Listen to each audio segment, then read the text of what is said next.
نہ جاننے کی بات کہ سمجھے نہیں، جانا نہیں. یہی اگر جان لیں تو سارے عالم میں پھرتے پھریں.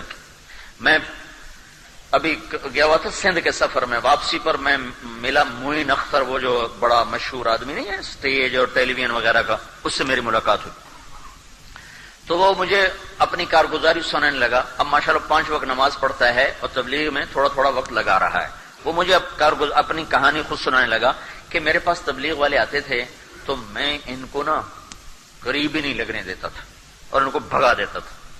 باہر سے ہی کہلوا دے، اندر سے کہلوا دیتا بھی کوئی نہیں. ریکارڈ میں گئے، شوٹنگ پہ گئے، وہ تو میں اندر تھا.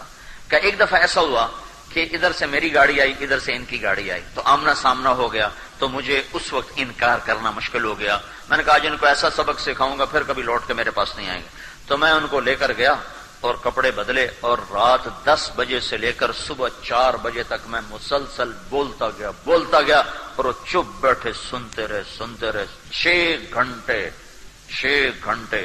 کتنا بڑا ظرف تھا ان سننے والوں کا، کتنا بڑا ظرف تھا. کہنے لگا میں نے سوچا اب یہ لوٹ کے میرے پاس کبھی نہیں آئے گا. میں نے اتنا ان کی ٹھگائی کر دینا ہوں بندے دے پوترے تو میرے کو نہیں ہوں.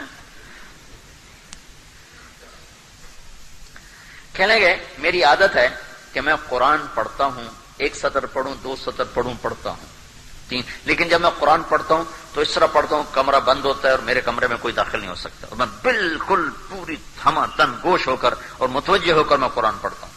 کہ اس بات کے چند دن گزرے تھے تو میں قرآن پڑھ رہا تھا تو یہ آیت میرے سامنے آئی، وَلْتَكُمْ مِنْكُمْ أُمَّةٌ يَدْعُونَ إِلَى الْخَيْرِ وَيَأْمُرُونَ بِالْمَعْرُوفِ وَيَنْهَوْنَ عَنِ الْمُنْكَرِ وَأُولَئِكَ هُمُ الْمُفْلِحُونَ. تم میں ایک جماعت ایسی ہونی چاہیے جو بھلائیوں کی دعوت دے، برائیوں سے روکے، اور یہی لوگ کامیاب ہیں.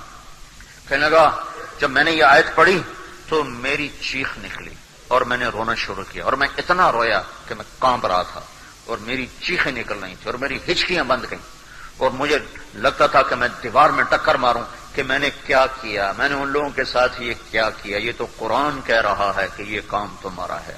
تو کہا میں باہر نکلا، اس کا ملازم غلام نبی، اس نے کہا غلام نبی ہوگا، تو میں نے اس سے کہا غلام نبی مجھے وہ بندے پیدا کر کے دو جہاں سے بھی پیدا کرنے ہیں. وہ کہے سرکار مجھے کیا پتا کون تھے کہاں سے آئے. کہا میں بے قرار.